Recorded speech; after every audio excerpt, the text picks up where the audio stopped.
From WBKO, your hometown news leader, this is Midday Live.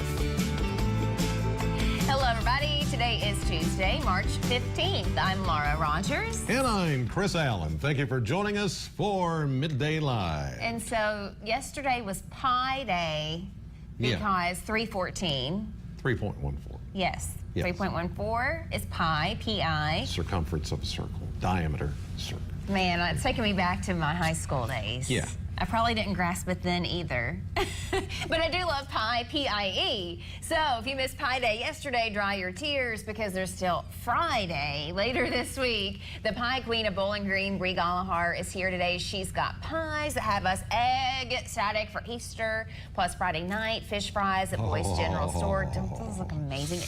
So a chess pie, peanut butter chocolate. She said that's an orange chess pie. Orange chess pie. Yes. She's good with these flavor combos, so we're going to talk more about that and some special things going on with, again, the Pie Queen of Bowling Green as well as Boy's General Store. But not getting ahead of ourselves because before Easter, it's all about the luck of the Irish this Thursday. St. Patrick's Day, kids on the run doing the Shamrock Sprint this weekend. How to get your kids in on that. And with today's beautiful forecast, thank you. Probably, you're welcome. Yes, probably has you wanting to get outside. Local workshops have been taking place over the past few weeks to expand hiking and riding trails in the Mammoth Cave area. An update on that project today, plus how you can give your input. And we welcome spring at Bowling Green's historic home, representing the Victorian period. Fun things planned at their spring open house this week. Beautiful photo there, and I'll tell you what, springtime, it seems like it's sprung, at least today. Well, about the last week, we've had these 60, 70 degree temperature readings. Today, we could hit 80 for the first time this year, but don't get used to it. Even though the calendar says spring officially begins this weekend, it's actually going to be cooler for the first weekend of spring than it is right now. So we need to soak it up while we can. Yeah, but as you know, it's only temporary. Because by the end of May into June, we'll all be, it's hot, it's I know, humid. once it gets to be that humid Kentucky summer, then we start kind of wishing for the cooler days. And just based on the patterns, and Shane and I have been discussing this and looking at it, it almost appears that this is going to be maybe a really hot summer for us. Almost always is, I feel like. Well, last year we did. The last couple of years it hasn't been extremely hot. Like 100-degree days. Yes, yes. That may be coming back this summer. Just saying. Oh, goody. It's kind of looking that way. So we'll see. But anyway, it's only March, and here we go. The Ides of March continue here as we're looking live from Doppler Cam, seeing a sunny sky as we look at the campus of Western Kentucky University. See the camera shaking just a little bit. Some of those southerly breezes now kicking in at 15 to sometimes 20 miles per hour. Nothing really showing up on Doppler Max. That's just a little bit of what we call blooming. That's just some of the moisture around the Doppler radar site showing up. There's no rain out there, nothing that's coming down from the sky. See some clouds off to the north and east of us.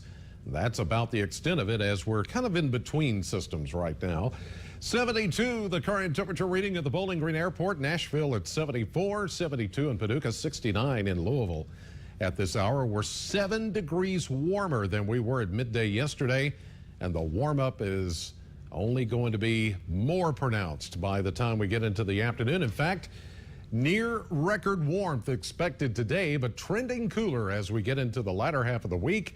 The weekend, as I mentioned, official start of spring, but it's going to start on a chilly note. We'll take a look at that 7-day forecast in just a few minutes. Creating a crime victim Bill of Rights is one step closer to the November ballot in Kentucky. The bill approved by committee yesterday would quantify constitutional protections that don't already exist. Some of those protections would allow victims to speak at hearings, plea deals, sentencings, and parole hearings. Victims would also be given updates as a case progresses. This puts their rights procedural in nature, not substantive, just procedural, in the Constitution because I think they should be there. And I think they should be given that same sort of weight. If adopted by the House, the amendment would go to a statewide ballot in November. Senator Rand Paul is seeking re-election to the Senate after dropping out of the Republican presidential contest. And yesterday, he took his message to a Louisville high school. He spoke to an auditorium full of students and answered some of their questions. He didn't get into presidential politics, but said he would support whoever gets the Republican nomination. Paul says the party needs to be more inclusive. The Republican Party will not thrive and will not win again unless we become a more diverse party. And I don't think it means we have to change what we stand for, but we have to take our message. And that's what I mean. I've taken it to Ferguson, Chicago, Philadelphia, Baltimore, to many predominantly African-American cities and said, hey, look, listen, we have something to offer. Paul says he doesn't want to see anger and discontent. Senator Paul also held town hall meetings in other communities around the state. Voters in 5 states head to the polls today with special attention on the winner-take-all contest in Ohio and Florida. 99 delegates are up for grabs in Florida's GOP primary, 66 in Ohio. The Buckeye State crucially important, with Governor John Kasich betting his campaign's future on a win there. Reed Binion reports. Super Tuesday may very well be Survival Tuesday for establishment Republicans, their last big chance to firmly impede Donald Trump's path to the party's nomination. Their best chances appear to be in Ohio, where polling shows Governor John Kasich in a tight race with Trump.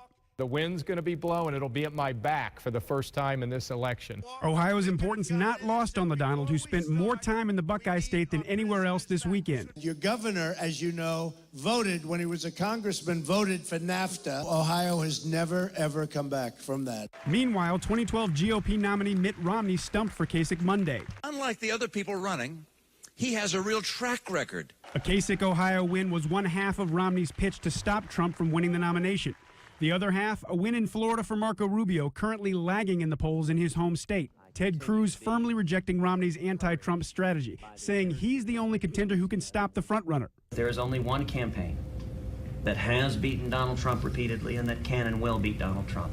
The nightmare scenario for establishment Republicans, a Trump win in both Florida and Ohio, vastly solidifying his chances of being the nominee. On the Democratic side, the battleground is in the Midwest, with Clinton hoping to deliver a knockout blow to Sanders before the race shifts westward. I'm Reed Binion reporting. A new ad against Donald Trump highlights the GOP frontrunner's sharpest verbal attacks on women. Our Principles PAC spent $500,000 on the spot that began airing this week. In it, women read harsh comments Trump has made about women over the years, including bits from a Trump interview on the Howard Stern show over a decade ago. The ad includes the GOP frontrunner's use of the words bimbo, dog, and fat pig in reference to women. Bernie Sanders' wife is speaking out in defense of her husband after he was targeted by Donald Trump. Trump is accusing Sanders of sending protesters to disrupt his rallies, which the Vermont senator denies. At the Democratic town hall on Sunday night, Sanders called Trump a pathological liar and suggested that he tone down his events. Jane Sanders says she thinks people aren't necessarily protesting Trump, they're protesting his ideas. People are protesting what he's talking about. He's talking about division. He's talking about racism. He's talking about blame. And people are saying, no, we don't want to divide our country. And they're outside protesting peacefully. I don't think that the protesters that have been at his rallies all along have anything to do with us. Lawmakers will hear more about the water crisis in Flint, Michigan today. The House Committee on Oversight and Government Reform will hold a hearing on the disaster. 4 former Flint officials will testify on the toxic water in the city, including 2 who refused to testify at the first hearing in February.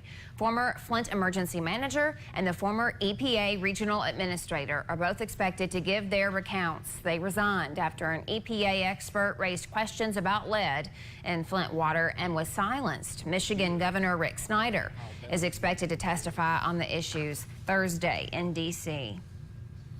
The Chicago Police Department says 3 officers wounded during a shootout are doing well. It happened overnight in a West Side neighborhood in Chicago. The officers had observed a man and a woman acting suspiciously and decided to investigate. They observed a male and female going through the courtyard that they had under investigation. They stopped to talk to these individuals as part of a field investigation or a field interview. The officers announced their office. At that point, the male subject produced a handgun and immediately began firing at the officers. The suspect was killed by an officer returning fire. A spokesman says the woman was interviewed but not charged. New revelations about O.J. Simpson. Millions are reliving his trial of the century with the new series American Crime Story. And now a former guard who calls O.J. his prison BFF is revealing what life is really like for O.J. behind bars. Ryan Smith has details. I'm not black. I'm O.J. Cocky and confident, it's the image of O.J. Simpson millions of Americans are seeing all over again through the hit show American Crime Story. People do admire me, Johnny. But this morning, another image of the juice. As inmate, one locked up since 2008, battling weight gain and arthritis, but even behind bars, still living a life of privilege. O.J. Simpson is not suffering in prison. He's eating well, he's exercising well, he's got a flat screen TV. Retired correctional officer Jeffrey Felix is the author of the new tell-all book, Guarding the Juice, How O.J. Simpson Became My Prison BFF. He says that for 7 years, he was Simpson's closest confidant at Nevada's Lovelock Correctional Center, where O.J. is serving a 33-year sentence for kidnapping and armed robbery. He thinks that Nevada is making up for California, and that because California couldn't convict him on the murders, that they convicted him on some BS charges, as O.J. would say. Infamous for beating murder charges in the deaths of his ex-wife Nicole Brown Simpson and her friend Ron Goldman, Simpson, who is up for parole next year, argued he's been a model prisoner at a parole board hearing in 2013. I've not had any incidences, despite all the stories in the tabloids and everything. I haven't had one incident since I've been here. Felix says even though he hasn't seen Simpson since he retired in November, he heard from a contact inside the prison how O.J. reacted to news of a knife found at his former estate that investigators are now examining. Well, O.J. thinks the knife thing is a complete joke. And he wants to know why it was held onto for 18 years before it was turned in. And now he has a saying that he says all over the yard. He jokingly says, if the knife is rusted, I can't be busted. But even the man who calls O.J. his prison BFF says he believes he's guilty of the 1994 murders. O.J. told me one time that only 2 people alive know who committed the Brentwood murders. Him and Al Cowens. Al Cowens was the one that drove the white Bronco, and Al Cowens was O.J.'s best friend. When O.J. was washing his hands and looked in the mirror, I just said, Juice, you just solved the Brentwood murders. You're looking at the murder right in the mirror. And he just kind of gave me a glare. He gave me kind of a dirty look, and then he kind of smiled afterwards. He kind of shrugged it off a little bit. And this morning, an LAPD spokeswoman says the department had no new information and described that investigation as ongoing. The nun, whose name is already synonymous with being a saint, is about to become a saint. Pope Francis announced today that Mother Teresa will become a saint. She's known across the world for her work with the poor in the slums of India. She received the Nobel Peace Prize in 1979. She died in 1997 and was beatified by the now deceased Pope John Paul II, who approved a first posthumous miracle.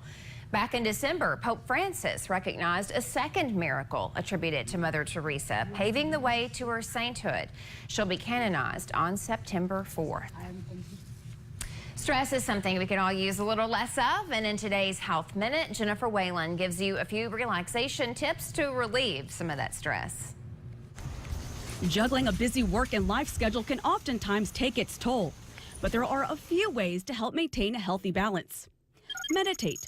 Taking a few minutes out of your day to meditate could help make you feel more resilient to stress. Find a quiet place, close your eyes, and take a few deep breaths. Doctors say deep breathing helps to slow down your heart rate and lower your blood pressure. Be present.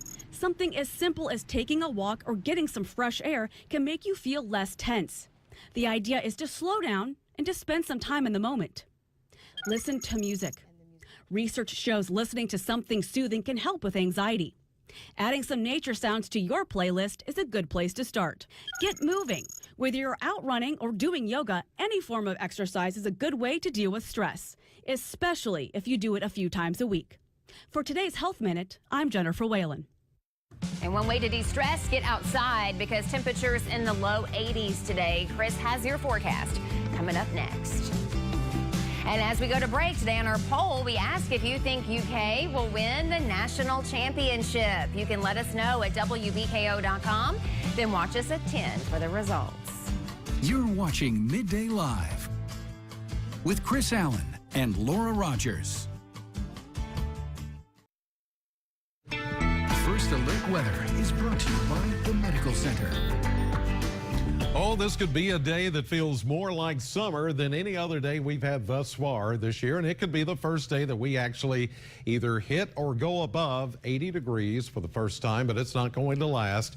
We're going to see a reset of temperatures as we get into the latter half of the week and especially this weekend. So enjoy today while you can. Lots of sunshine as we're looking at Western's campus. Notice the camera shaking just a little bit with some of the southerly breezes that are coming through at 15 to 20 miles per hour. 71 now. We're well on our way to reaching that predicted low 80-degree temperature for this afternoon. Humidity 59%, a south-southeast wind at 9, but occasionally we're getting a gust of 15 to 20 miles per hour, and that will continue for the afternoon.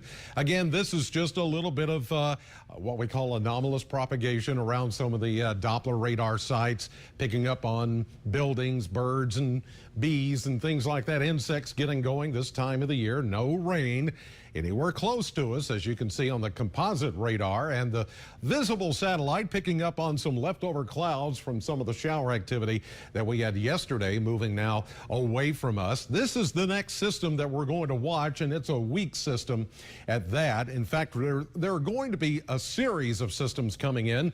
The first one, of course, bringing us the warmer air as it moves in from the south, and that's what's going to help us with our temperature surge this afternoon into the upper 70s to low 80s. And then the frontal boundary with a little bit of weak precipitation, maybe some light rain showers coming in very late tonight and early tomorrow morning. There are going to be several of these weak upper waves to come through in succession over the next several days, and each time one of those passes by, it will tend to cool us down, kind of stair-stepping down and resetting us back to where we need to be or should be for this time of the year, which is more into the upper 50s to low 60s. Right now, we're at 72 degrees at the airport, 74 in Nashville. Memphis is already at 76, and you can see the 60s and 70s out in the Central Plains. But then as you move west, temperatures already falling off into the 30s and 40s. For us today, if we hit that 83, that would just be 2 degrees shy of the all-time record high for today, which is 85, set on this day in 1921. Now, tomorrow and the next several days, it's going to be kind of a stair step down, as you see, kind of resetting back to where we should be this time of the year in the 50s to low 60s. Even overnight lows, which should be averaging about 37 degrees. It's going to take a few days to get there. Overnight lows will drop into the low to mid 40s, and then finally where it should be for this time of the year by Saturday night. In the meantime, we've got upper 60s, low 70s across the Kentucky Mesonet network.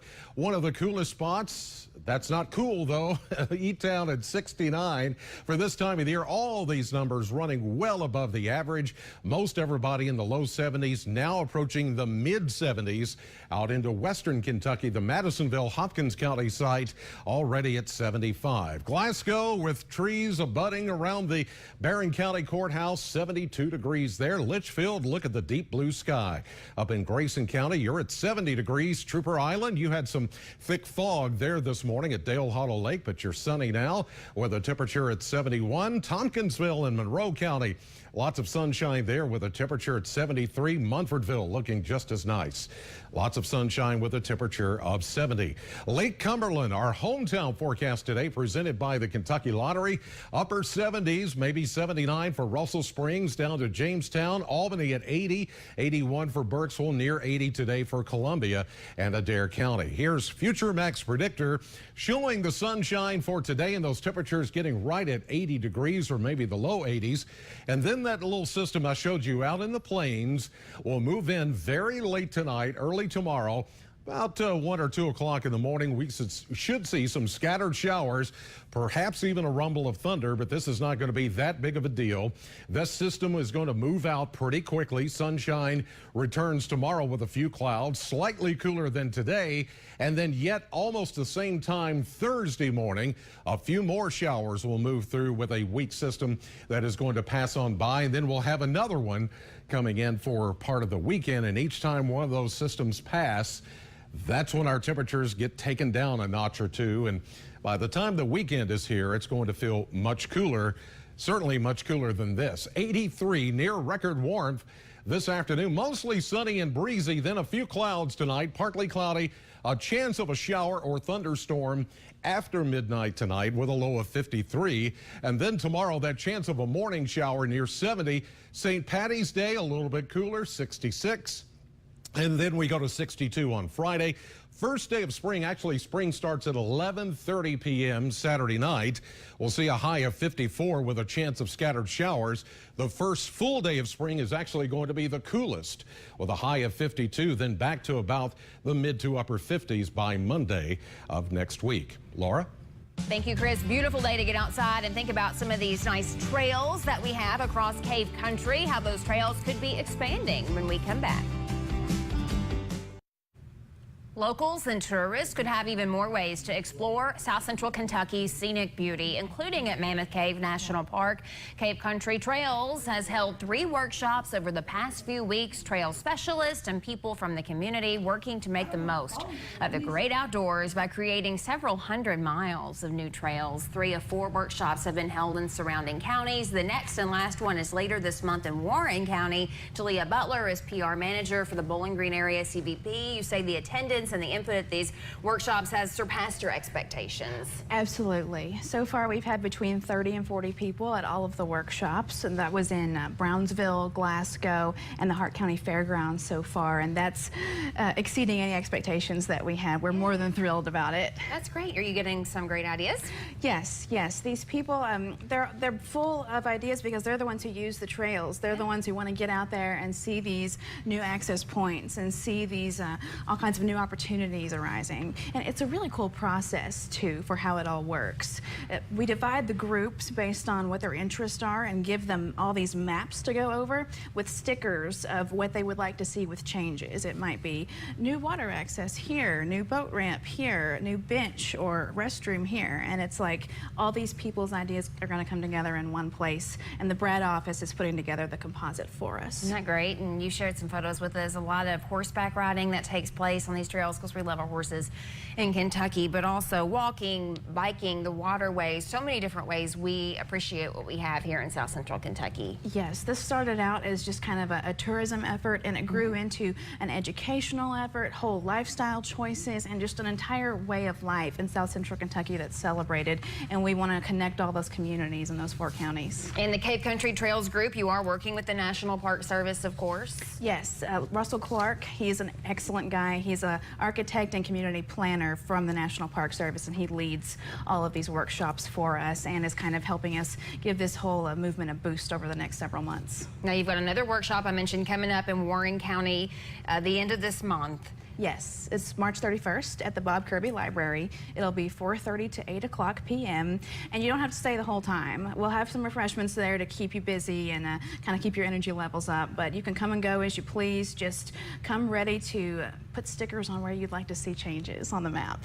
And once the workshops wrap up on March 31st, it'll be a few months later, you're going to do a follow-up meeting. Yes, that's June 7th. It'll be up at the Cave City Convention Center, and it'll be a revealing of the grand composite map from the Brad office. Oh, that's awesome. Now, do you have a goal in mind when you're able to take a lot of these ideas that you can put into place and actually have them take effect? Yes, the new project director was hired to do this. Her name's Helen Sievers. She's the director of the Friends of Mammoth Cave up at the National Park, and she's an expert in grant writing and grant applications. So she's going to be the go-to person to figure out where to get the funds for this. How perfect. You have expertise coming from all areas. I love this. Professionals and then also the people that are out there enjoying. That's what it's all about. Yeah. You said you're getting a lot of phone calls about the Bowling Green workshop. Yes. Last week I took a phone call from someone who was with a kayaking group with over 1,100 members, and he said, "Don't worry, we're not all going to come to the library." And I said, "Okay, I don't think the library can hold that many." Have that meeting in the parking lot. Yes.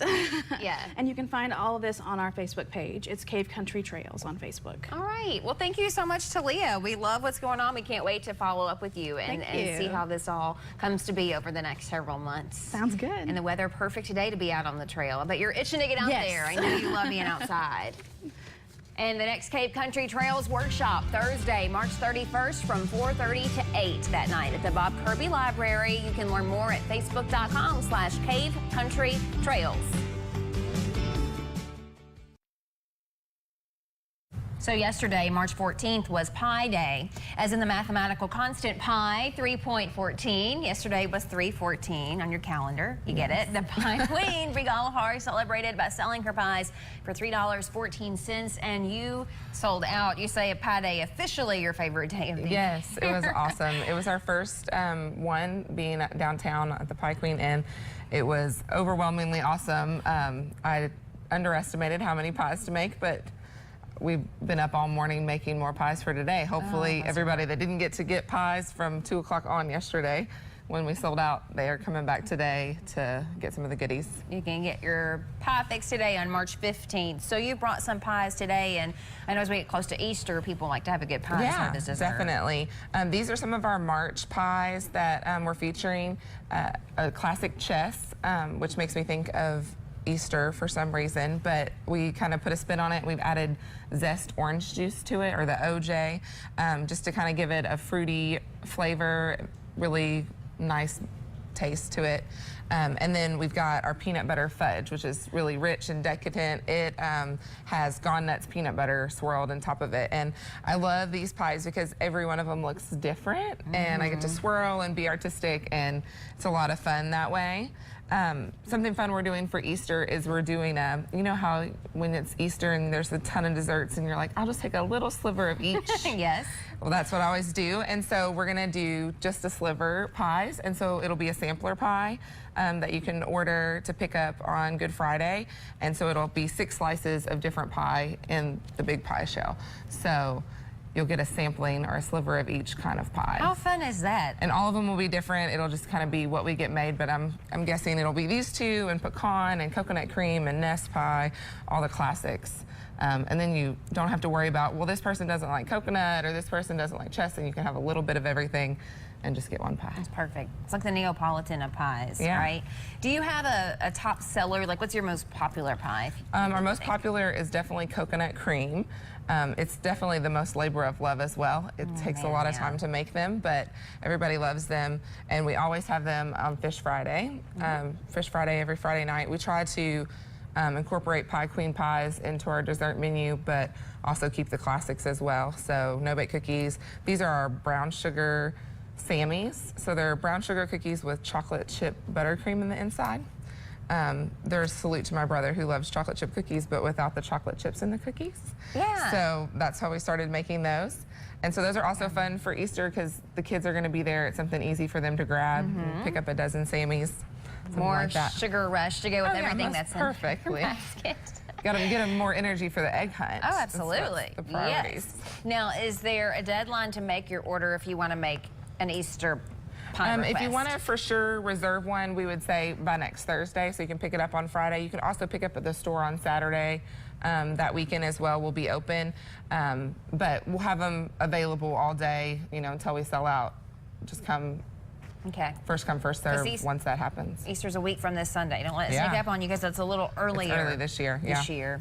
Yeah. And then with the Fish Fridays, you say that's just a come one, come all, and man, they do come. You've got it's a blast. Yeah. We start serving at 11 o'clock every Friday. We start frying, and we serve all the way to 7:30, and it'll start being later now that we've sprung forward. So, and the patio's open, lights, bring the whole crew. So it's a really fun time. It is a great time. I know I got to get out there. I love fish. I love fish fries. So we have had a request, not to be presumptuous, but do you mind, because when you leave, I've got to get a slice of this. Our producer, Brandy, Most definitely. She said, I have to try that orange chess pie. Is the orange in the filling? Yes. Or that's where it goes in? It's in the filling, yeah. Yeah, so if you don't mind, I got to cut a little something. Oh, yeah, most there. definitely. I'm going to dive into the Sammys as well. Good well, time. if you're going to twist my arm. Thanks for coming to see us today. Most definitely. Very busy woman right here. The Pie Queen is at 422 East Main Avenue in the alley beside the Capitol Arts Theater, and you can enjoy Fish Friday on Fridays at Boyce General Store in Alvaton. We've got both their Facebook pages up as well, where you can go online and get more information.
The Kids on the Block program is called Puppets with a Purpose, providing ongoing education and prevention, addressing issues such as physical challenges, medical conditions, social issues, and safety concerns.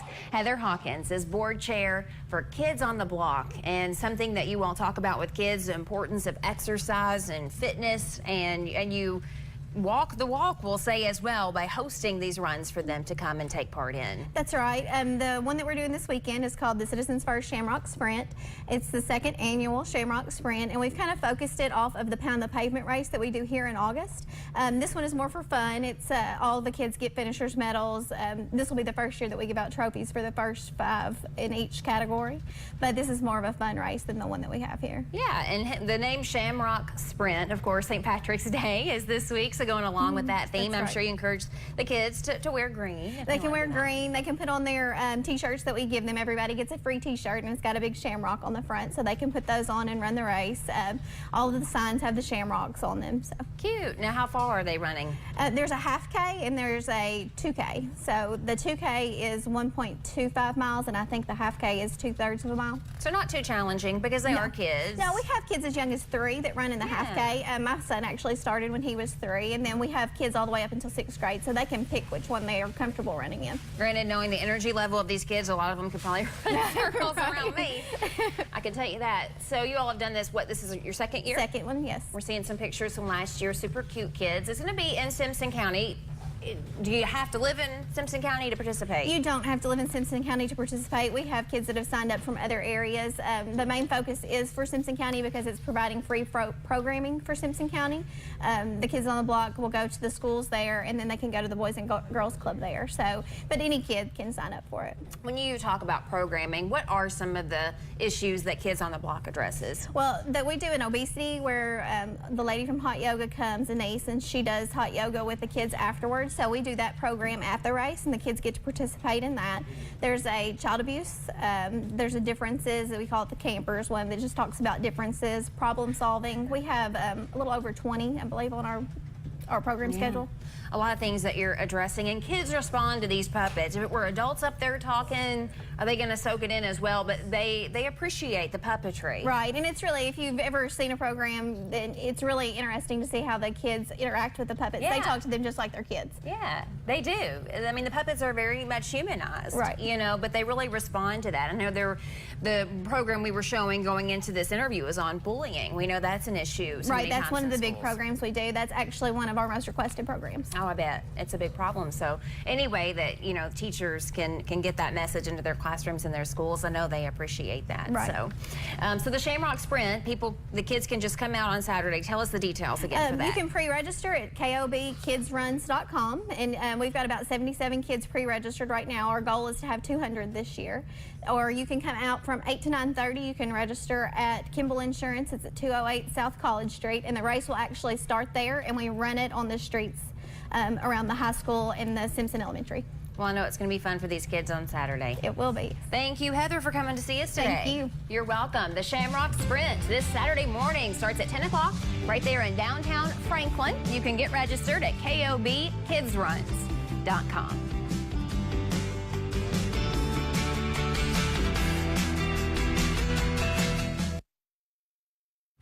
This time of year, we begin the process of spring cleaning, opening our windows to freshen the air, fluffing the pillows, decorating with flowers and Easter bunnies. Those early springtime rituals also taking place at one of Bowling Green's most historic homes. Meredith Thesson is marketing director at Riverview at Hobson Grove. Mark Clark is a photographer. He'll be showing and selling his photographs at the spring open house this week. But Meredith, first for you, opening the house, you call it. How did that term, that phrase come about? Well, that is the old Victorian term that they used. They had heavy, heavy velvet draperies covering the windows, and they literally took them down, opened the windows, shook out the rug, shook out the draperies, and opened the house.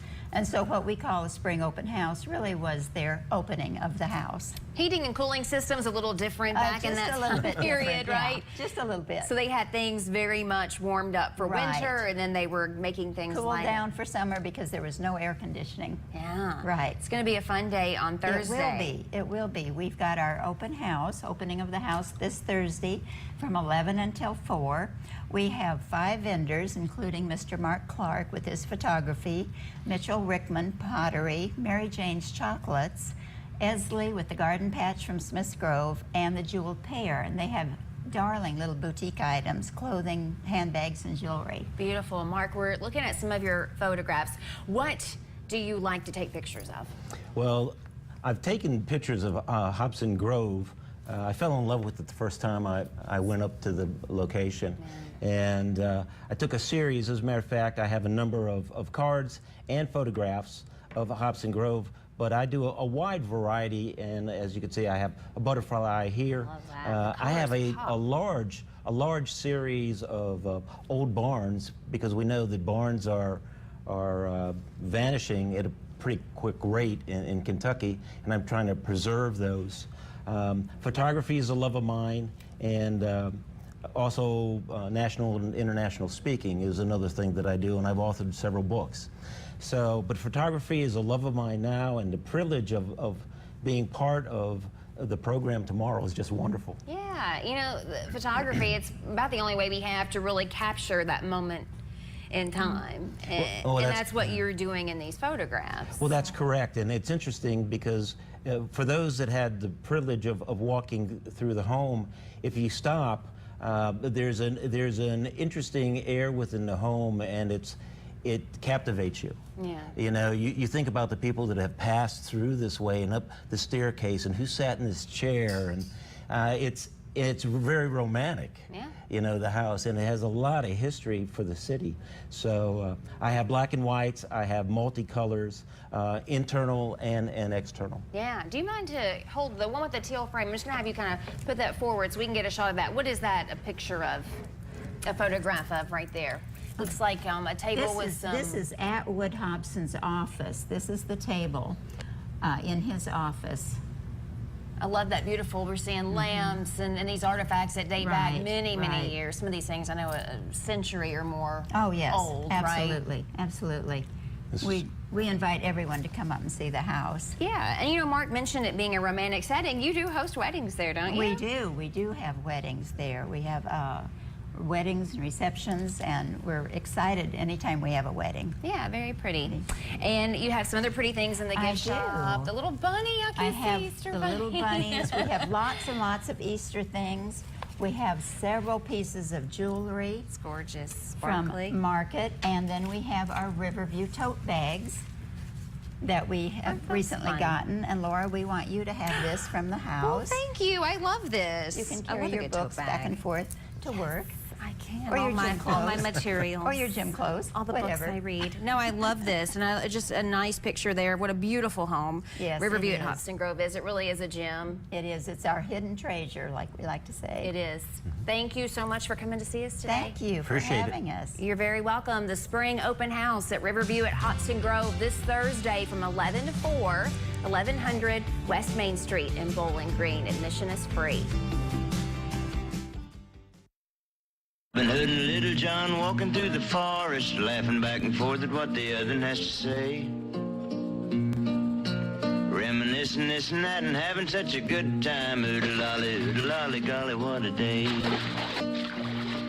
From the Disney animated films, The Prince of Thieves, Men in Tights, and Robin and Marian, there have been about as many variations and adaptations of the medieval story of Robin Hood as the years it's been around, which dates back to English folklore. And you can see youth perform Robin Hood on stage later this week. Kaylee Skaggs is stage manager at BG on Stage. I know your kids are having so much fun with this. Oh yes, they're really enjoying this. We have some newcomers this time, so their very first play, they're really excited about it. Yeah, this is their big acting debut. Oh yeah.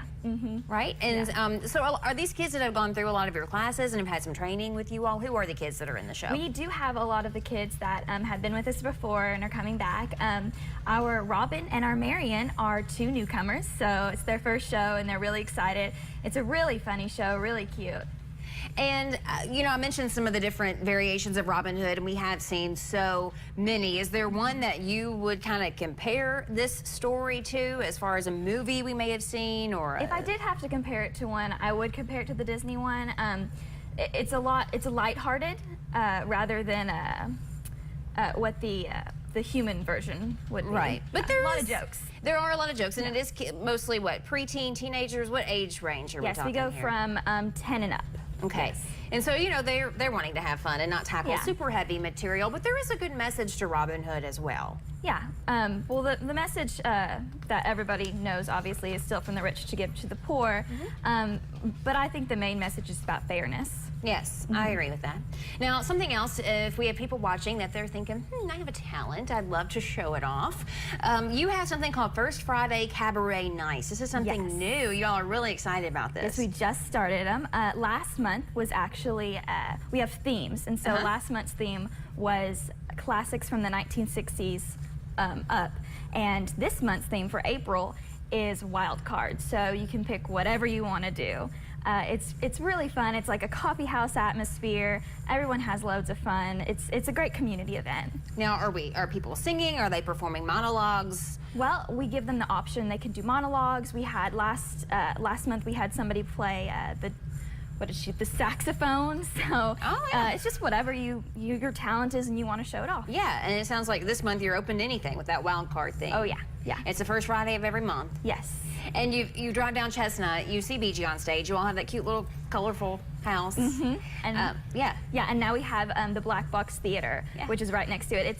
It's actually called the Gaslight Theater, but the term is Black Box. Built a brand new building for that, right? Yeah, brand new. Very exciting. Are you going to perform at any of these? No, not this time, no. You should.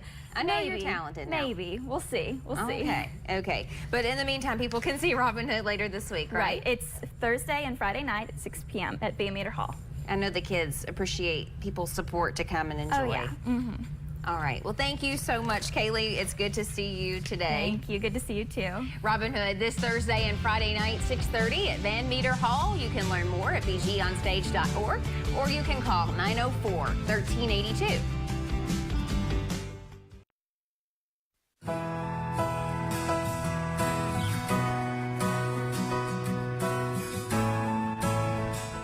I think we should have done the show outside today. Oh, man. I wish we had thought of that.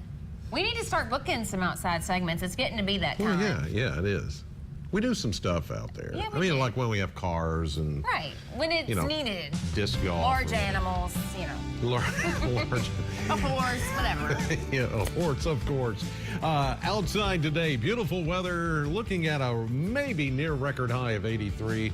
Some showers late tonight, early tomorrow, then back to 70 tomorrow afternoon. Well, see you back here tomorrow for more Midday Live. The plant lady will be here. It's going to be that time to plant your plants, and you can savor the flavor with a Mediterranean diet.